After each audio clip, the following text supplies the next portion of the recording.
This is Hemuinu. He's one of the most important people that are in the earliest dynasties of Egypt, but he's not well known. Some people said there are reasons for that, one of which is that he's in somewhat of an obscure museum and not right there in Cairo or at the Louvre or British or the Met or something like that. Others say that they just don't want to talk about it somehow because during this time they made somewhat realistic, even though it was the earliest of dynasties, somewhat a realistic depictions of them and didn't make everything stylized as one straight portrait.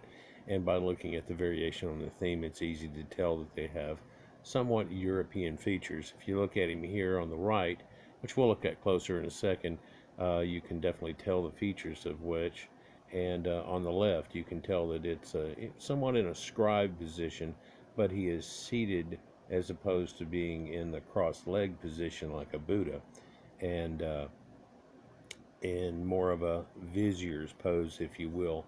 You can also tell by the one on the left that he's a little fattish, got a little bit of man boobs and so on, and he's pretty tall too. They say that this is meant to be life-like, life-sized, and that perhaps they did measurements off of him, for he's the one that did calculated sacred geometry, that did measurements that make up the pyramid, right? And these people were using this type of geometry to make up drawings and art and everything, even at this time.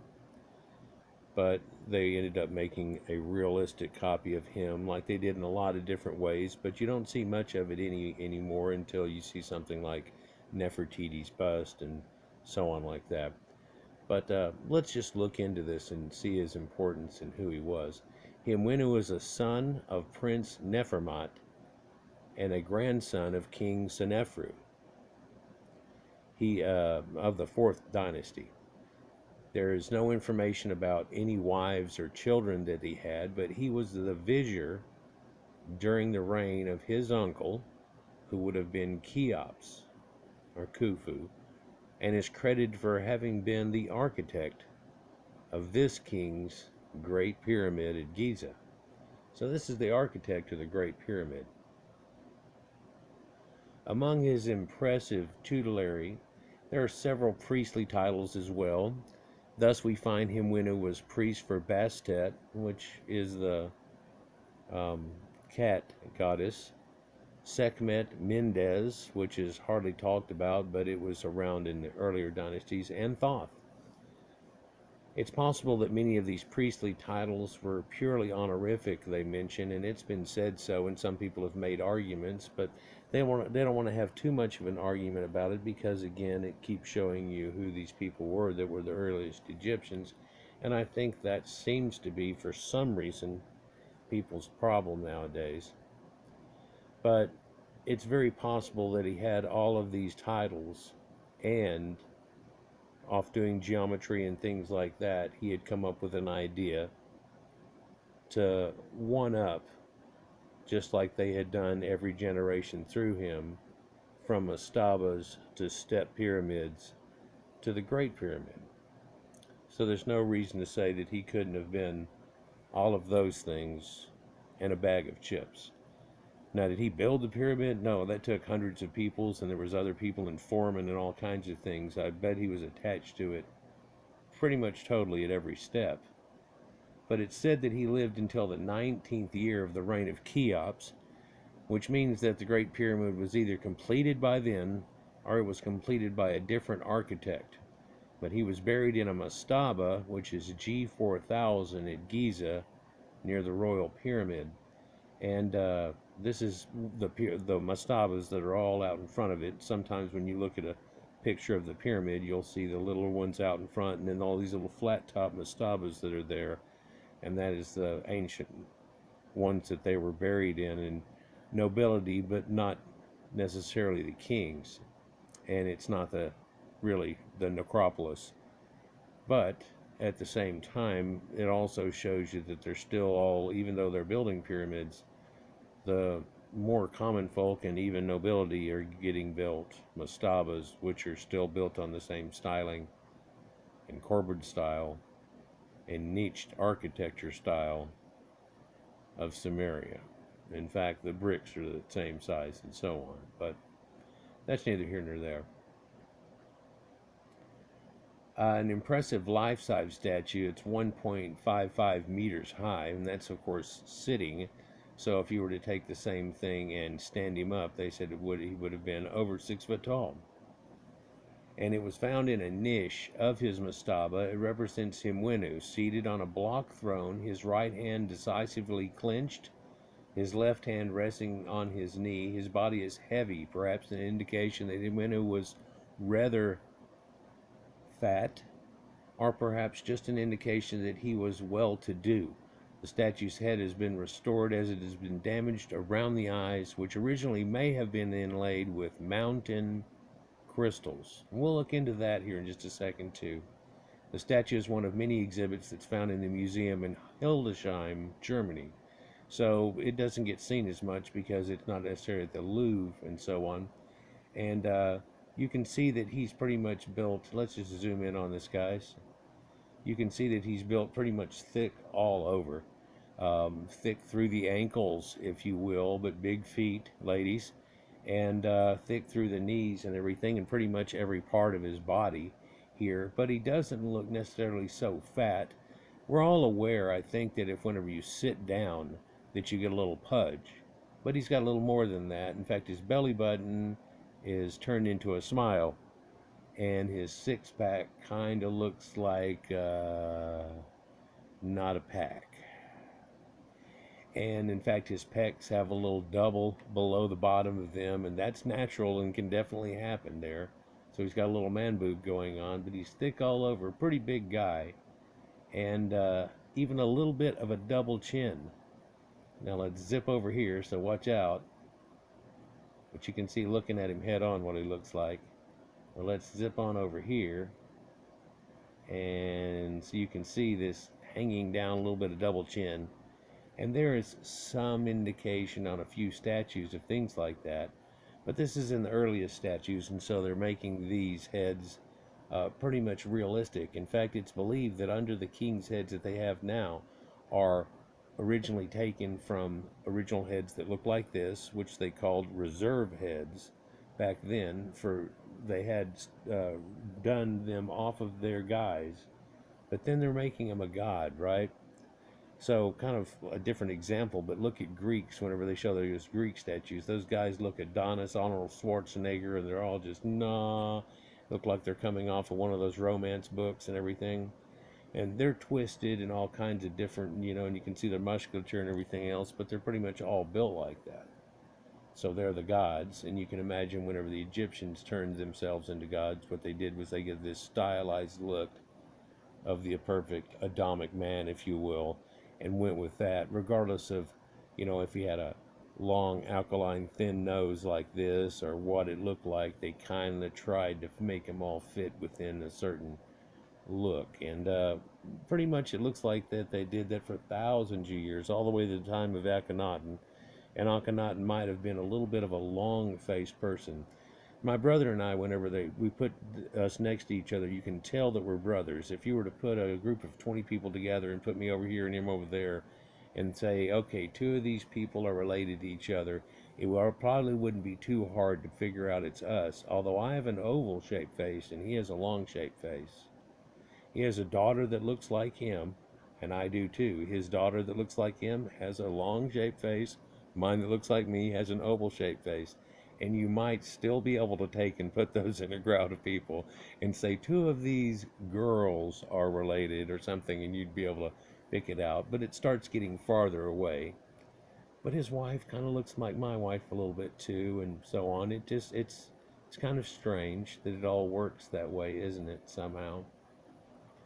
But anyhow, you can see that they dug their eyes out here that they were talking about, and so they put them back in like this. But what could it have looked like, and what was these mountain crystal eyes that they talk about with them? Well, let's take a look at these mountain or crystal eyes that they're talking about. For here's an article that's on it, and here's another statue that they call the seated scribe from the earliest of dynasties.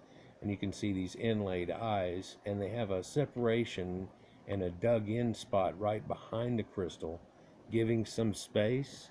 And they put a little dot back there, and it's just enough space to where it looks like a real eye, and they follow you around the room. And if you're in front of them, they're in certain angles, they really glow blue. And so, and all of them seem to have these blue eyes on them. Even Nefertiti's statue, extremely later, has one blue eye left into it. But they show these to be on a lot of people's statues all the way up until the 12th dynasty, and it kind of stops. And this is one of those parts we've talked about before, where they had it going on, and it's a mystery how they did this. And wouldn't it be neat if they had these on the Greek statues and stuff? You can see the eyes they tried to inlay on them, but this is the realistic eye. Their statues don't look as good as the Greeks so much. Man, this is one of those things that if they would have put together, well, by the time the Greeks got kicking good, this seems to have just disappeared. Here's a picture from a little farther away on the same thing, and so you can tell these crystal blue eyes that they have of them. And they even put some of these in cats, but this one's green. And this is one of Horaha, and you can kind of make out the fact that the right one's blue and the left one's not. And some people have said, oh, that's like David Bowie's eyes where they're two different colors. And no, it's not true. Whenever you get head on at them, they're both blue. But as you walk at an angle to them, they start to disappear, and somebody's taken a picture where they note that. I've literally seen people with cameras too, so some of them have a hard time picturing it up, where somebody is taking a picture over someone's back, okay? And you can see the back of their camera, and so it's got the visible going on. And in your eyes right now, looking over his shoulder with that person's camera filming it, of course, you can see the blue eyes. And they're looking in their camera, and they go, mine doesn't show it. And he goes, take a picture. And so he took a picture, and she goes, oh, there it is. And so for some reason, it just wasn't picking it up, but it picked it up whenever it did, and stuff like that. It's kind of neat. This is a wooden Ka statue that you can look up, though. But there's a lot of these statues. So let's just look at something here. Let me see if I can go back and look at... That's where we were before. And so you can imagine him with eyes like that into it. And it's pretty easy to tell the ethnicity of these earliest Egyptians. But let's continue. I don't need to see this anymore, so let's just go to Google. And Egyptian scribes. A lot of times you can just show that and then images. And well, it's going to show one, but you can't see close up. But that guy has crystal blue eyes too. Let's try blue-eyed at the end of that. You can do this too. Blue-eyed Egyptian scribes. Here we go. And so, well, that was a quick zoom. So here we can see this one that they found named Mitri, and he's got about the best set of blue eyes. But people have noted they're not quite matched. One's a little more violet in the eye they have it in, the way that they have the light directing at it, and one of it is more of a solid blue. You can kind of make it out in both pictures, but real interesting. This one is a little more crystal clear blue. This man actually looks like my father, but it's a wooden cracked statue and eroded away. No hair on him either. But he has a pair that pretty much matches exactly too, but they're not the fanciest, so people usually don't refer to that one.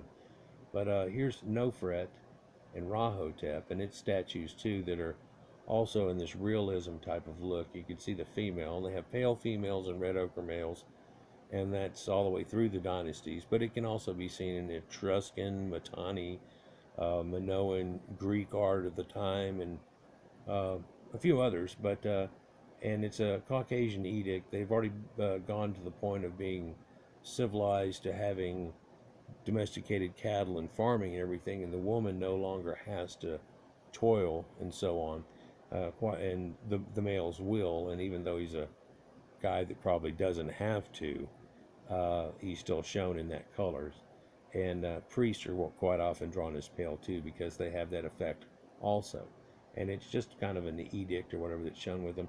This is that Ka statue we were looking at just a second ago. It's kind of blurry, but almost the same angle, and you can see the blue in that too, and how he looks. Now, Hor-Aha is the second pharaoh that ever had happened. He's the first one after Menes. And a lot of people say that this is scorpion, and this was this and that, and there's questions of it. And they found this with a grouping of statues that are in the 12th dynasty, I believe. And so they're giving it credit for that. And that's one reason they say the crystal eyes go all the way through to the 12th dynasty. But there's a little argument on, well, if that's Hor-Aha, is that Hor-Aha? Because the other statues that are there are supposed to represent the very first pharaohs, and he would have been one of those too. And it's not Hor-Aha, but he's got this extra name added on that's not added on in the statue. So that seemed kind of strange, but regardless. And so here's Nofret and Rahotep, and they've got these silvery gray blue eyes, and it's almost hard to get the angle on them to where they don't look gray blue like Paul Newman and look blue blue. But let's zoom out and see if I can find one.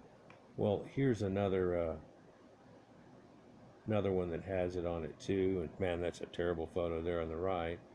But here's Nefertiti, and still she has one dark blue eye on the left. I mean, I'm looking up blue-eyed Egyptians scribes, but all these scribes are seated down in that way, and so this is seated down in that way, and you don't see him looking like these Egyptian statues, but he's somewhat different. Well, that would have been because he's not a scribe, although he has all the qualifications of a scribe for certain.